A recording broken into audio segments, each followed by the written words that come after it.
Shooting और film की बात है, इसीलिए तो बेहतर घर बना रहा हूँ कि उसी में रहूंगा, शूटिंग यही करूंगा ना। फिल्म ऐसा थोड़ी है जो हमारी फिल्म हैदराबाद में बनती है। जैसे आप जिसको अपने बड़े भैया मानते हैं, मनोज तिवारी, रवि किशन, जैसे अभी पवन सिंह हाल फिलहाल में, तो लोग सारे धीरे धीरे राजनीति में आने के बाद में फिल्म इंडस्ट्री धीरे धीरे कम कर दी और फिल्म बनाना बंद कर दी। तो आप क्या करेंगे अगर विधायक बन जाते हैं तो? देखिए, आपके मन में अगर श्रद्धा है ना तो आप दुनिया के हर काम कर सकते हैं। चर्चाएं ये थी कि आपको माझी से टिकट मिलेगा। मैं माझी की जनता को भी ढेर सारा शुभकामना देना चाहता हूँ, क्योंकि ये बीज उन्होंने ही बोया था और भगवान की कृपा से पैसे भी भगवान अच्छी खासी दी है कि घर द्वार भी दे ही दिया, गाड़ी घोड़ा सब कुछ। यदि आप विधायक बनते हैं तो सबसे पहले छपरा में क्या कीजिएगा? हम विधायक बन के थोड़ी यहाँ काम करेंगे। तो यहाँ की जनता बोल रही है कि आपको मंत्री बनाना है। विधायक बनना ही नहीं, मैं एक बेटा बना। छपरा की जनता को क्या कहिएगा, क्या विश्वास दिलाइएगा? मुझे विश्वास उनको दिलाना थोड़ी है, मैं प्रयास यही करूँगा कि मैं उनके विश्वास में कितना खड़ा हो रहा हूँ। और मेरी प्रवेश जो है पूरी, मुझे लगता है कि छपरा की धरती का मैं भी एक बेटा हूँ, तो मेरा प्रवेश कैसा हुआ है, मैं कैसा था, कहाँ तक पहुँचा, ये सबको पता है।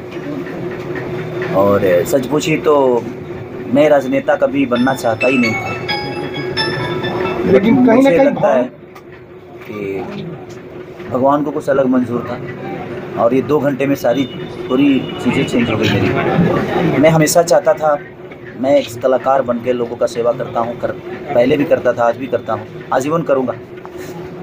बट मुझे पहले लगता था कि नहीं, हमारे हाथ में सब कुछ है, मैं अपनी मेहनत से हर चीज़ किया हूँ तो शायद कर पाऊँगा। बट शायद भगवान को कुछ अलग ही मंजूर था, भगवान मुझसे कुछ और चाह रहा है, इसलिए अचानक से सारी चीज़ें चेंज हो गई। कागज़ में एक चीज़ छोटी सी भूल थी और उस भूल की वजह से चंदा का वो चीज़ें नहीं हो पाया। बट कोई नहीं, और वहाँ से मैं बैक हो नहीं सकता था, ताकि मुझे वहाँ से शायद मेरी बदनामी तो थोड़ी बहुत होती, कहीं ना कहीं गठबंधन की बदनामी होती, लोग ये बोलते कि शायद टिकट छीन लिए। तो मुझे लगा कि नहीं यार, मैं अपने स्वार्थ के लिए, अपनी चीज़ों के लिए कि मैं हाँ ठीक है मैं ऐसा जीना चाहता हूँ, मैं किसी को बदनाम करना नहीं चाहता। और दूसरी चीज़ की एक विज़न था, मैं स्टार प्रचारक के तौर पे था भैया के साथ और मैं उनकी विचारधारा को सुन रहा था तो समझ में आ रहा था कि नहीं यार। तो फिर बाद में मैंने खुद को भी समझाया कि ठीक है यार, बिहार बदल रहा है, इस बदलाव में अगर तेरा छोटा सा भी योगदान हो जाएगा तो शायद बिहार की जनता कहेगी कि नहीं, उस बिहार के बदलाव में खेसारी लाल यादव अपना योगदान दिया था यार, उसका भी सहयोग। यदि आप विधायक बनते हैं तो सबसे पहले छपरा में क्या कीजिएगा? हम विधायक बन के थोड़ी यहाँ काम करेंगे। तो यहाँ की जनता बोल रही है कि आपको मंत्री बनाना है। विधायक बनना ही नहीं, मैं एक बेटा बनता हूँ। देखिए सच पूछी तो मुझे पता है कि मैं नेता बन के किसी का विकास ना कर पाऊँगा और ना ही एक नेता किसी का विकास करता है। एक बेटा ही अपने माँ बाप के दर्द को समझ सकता है, एक बेटा ही उस गांव के परिवेश को समझ सकता है। और मैं हमेशा से बेटा था, हमेशा से बेटा हूँ और आजीवन बेटा बन के रहना चाहता हूँ। मुझे मैं कमाने के लिए और पैसे के लिए और शोहरत, मुझे लगता है कि एक विधायक से बड़ा शोहरत लेके मैं जीता हूँ। सबको पता है कि मेरी जीवन जहाँ है, सिर्फ इंडिया ही नहीं बल्कि आउट ऑफ इंडिया तक लोग मुझे प्यार करते हैं, जानते भी हैं। और भगवान की कृपा से पैसे भी भगवान अच्छी खासी दी है कि घर द्वार भी दे ही दिया, गाड़ी घोड़ा सब कुछ है। मुझे चुनाव लड़के और लोगों के लूट के मुझे पैसे नहीं कमाने। मैं चाहता था कि चलो अपॉर्चुनिटी पहले साइड से कर रहा हूँ, आज मिल रही है। मैं करना चाहता नहीं था, लेकिन भगवान को मंजूर था कि नहीं तू कर, तो मैं आगे आया। बट कोई नहीं, अब प्रयास करूँगा कि इस 5 साल में छपरा जितना बेहतर है उससे 10 गुना बेहतर बनाऊँ। क्योंकि यहाँ के थोड़ी सी प्रॉब्लम, नाला का, मैं कल उपेंद्र भाई लेकर गए थे मुझे गढ़देवी माँ के, वहाँ देखा तो मुझे एक चीज़ बुरी लगी कि यार ये शहर है, उससे बेहतर हमारा गांव है कि कम से कम वो नाले के पानी और जो भी है वहाँ की गंदगी कम से कम आपको कहीं ना कहीं रोग तो पैदा कर ही रही है ना शहर में। चर्चाएं ये थी कि आपको माझी से टिकट मिलेगा। मैं माझी की जनता को भी ढेर सारा शुभकामना देना चाहता हूँ, क्योंकि ये बीज उन्होंने ही बोया था। क्योंकि मेरी पत्नी चंदा माझी से ही, उनका चैनपुरे गाँव है गोढ़ा, वहीं पे उनका मायके है।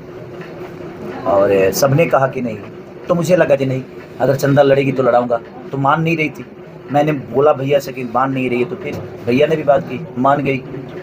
मुंबई से जैसे बुलाया वो ऐसा चीज़ था कि मैं ठीक है, अब उस पर बात भी नहीं करना है, क्योंकि उसमें ना मेरा दोष है, ना किसी का दोष है, ना मेरी वाइफ का दोष है। हो सकता है समय मेरे से कुछ और चाह रहा है, भगवान मुझसे कुछ और करवाना चाहता है ये मौके। और मैं इस मौका को इतने विश्वास के साथ लोगों ने मुझे आज जो प्यार दिया है, अच्छा छपरा की जनता नहीं है मेरे लिए, हर आदमी मेरे लिए गार्जियन है, हर आदमी मेरे लिए एक सम्मानित इंसान है। और छपरा की धरती मेरी माँ है। और मैं प्रयास करूँगा यार कि मेरी माँ इतनी खूबसूरत दिखे कि पूरी दुनिया कहे कि यार छपरा धरती नहीं, एक स्वर्ग है मेरा ही। अचानक से आप बोल रहे थे भैया कि चंदा भाभी को चुनाव लड़ने के लिए मनाएंगे, और अचानक क्या कुछ हो गया जो आपको नॉमिनेशन कराना पड़ा? नहीं, थोड़ा सा एक ID कार्ड की प्रॉब्लम थी, थोड़ा सा लेट हुआ उसमें, इसलिए वो टाइम पे नहीं मिल पाया।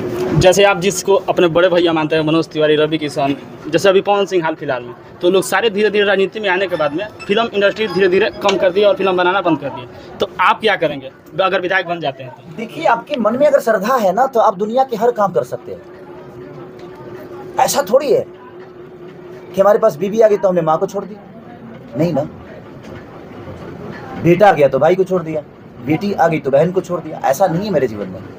मैंने जीवन में बैलेंस करना सीखा है। जिसको बैलेंस करना आता है ना, वो दुनिया के किसी भी चीज़ पे विजय हासिल कर सकता है, और मुझे बैलेंस करने आता है। मेरी माँ भी उतनी ही प्यारी है, उतनी ही प्यारी मेरी पत्नी भी है, उतनी ही प्यारी जिस तरह मेरी बहन तो नहीं है, बेटियाँ हैं। सारी बेटियों को बहुत प्यार करता हूँ, सारे बच्चों को बहुत प्यार करता हूँ। और मैं अपने, आप इंडस्ट्री में पूछिएगा, लोग परिवार छोड़ के भी उतने वक्त अपने काम को नहीं देते हैं जितना खेसारी लाल यादव परिवार के साथ रह के अपने काम को वक्त देता है। तो काम आपका बाधा नहीं है, आपको करना आना चाहिए। करने के लिए अगर आपके पास क्षमता है तो मुझे नहीं लगता है कि दुनिया की कोई मुसीबत आपको टाल सकती है। लड़ना सीखिए, अपने आप चीज़ें बड़ी हो जाएंगी। कुछ देर पहले रवि किशन, आपके बड़े भाई, ने आपको बहुत आशीर्वाद दिया और कहा कि मैं खेसारी लाल यादव को आशीर्वाद देता हूँ, लेकिन मैं विकास के साथ हूँ। तो इसका मतलब क्या कहा जाए? विकास के साथ है, 15 साल से तो नहीं थे। 15 साल से नहीं, मैं उन पर टिप्पणी नहीं करना चाहता। मैं किसी, क्योंकि वो व्यक्ति विशेष है, वो मेरे लिए हमेशा आशीर्वाद दिए हैं और आशीर्वाद उनका चाहिए भी मुझे। और हर जितने भी मेरे बड़े भाई हैं सबका आशीर्वाद चाहिए मुझे। उन्होंने विकास के साथ है तो उनको मैं चाहता हूँ कि भैया को एक बार आकर बिहार देखना चाहिए कि उन्होंने बिहार में कहाँ विकास देखा है। एक फैक्ट्री नहीं यार, 15 साल हो गए जिस सरकार के साथ है। मैं किसी व्यक्ति विशेष का विरोधी नहीं हूँ, मैं किसी इंसान का विरोधी नहीं, बल्कि आपकी नीति का विरोधी हूँ मैं। आप जो सोचते हो, आप इतने 15 साल, आपके 20 साल आपके हाथ में चीजें रही, आप वहाँ भी रहे, आप यहाँ भी रहे, उसके बावजूद भी एक फैक्ट्री तक नहीं लगी हमारे बिहार में कि कम से कम कुछ तो राहत मिले। जो चीनी मिल थी वो भी बंद हो गई, तो हम किसको दोष दें? अच्छा, विकास का मतलब अब क्या समझते हैं? हम आप ही लोगों से पूछते हैं कि विकास का मतलब क्या होता है? लाइट जला देना? घर में भोजन नहीं है, लाइट लेके क्या करेंगे यार? अकेला खाना अच्छा नहीं लगता, लेकिन जब माँ के साथ बैठकर खाते हैं ना तो लगता है यार, ठंडी रोटी भी लगती है कि बहुत गर्म है यार, क्योंकि माँ के प्यार का हाथों के प्यार बना है। तो वो सारी चीज़ें हम अपने माँ से दूर, अपने पिता से दूर, अपने बच्चों से दूर, अपने बीवी से दूर। एक आदमी की मानसिकता देखिए ना कि वो पूरी परिवार से दूर जाकर और अपने बच्चों का पेट पाल रहा है, अपने बच्चों का भविष्य तय कर रहा है, तो वो दिन किसका है भाई? उसने पैदा किया है तो उसकी जिम्मेदारी है, वो करेगा।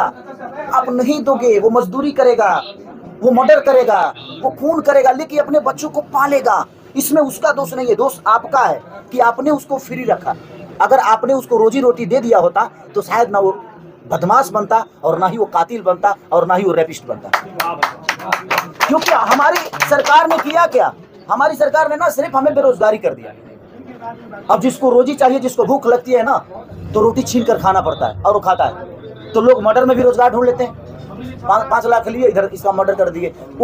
उसके लिए वो जान महत्वपूर्ण नहीं रखता, उसके लिए उसके परिवार का पेट महत्वपूर्ण रखता है, इसलिए वो किसी का मर्डर कर जाता है। तो विषय ये है कि अगर हमारे पास काम आता है ना सर, तो फालतू हम तो कभी यूट्यूब भी नहीं दे पाते, लेकिन जब फ्री रहते हैं तो यार अब करे क्या करें, तो फालतू की चीज़ें यूट्यूब पे भी बहुत सारी चीज़ें आती हैं, हम भी देखते हैं। तो जिसके पास वक्त नहीं है उसके पास बहुत काम है, जिसके पास काम ही नहीं है उसके पास तो वक्त ही है। तो हमारी सरकार ने हमें कहीं ना कहीं फ्री बहुत रखा है, क्योंकि हम बेकार हो गए, क्योंकि हमारे पास कोई काम नहीं, हम दिखाएं कहाँ? हमारे पास हुनर है, ताकत है, क्षमता है, बॉडी भी है, शिक्षा भी है, बट हम करें क्या? हम पढ़ना चाहते हैं, स्कूल नहीं है यार।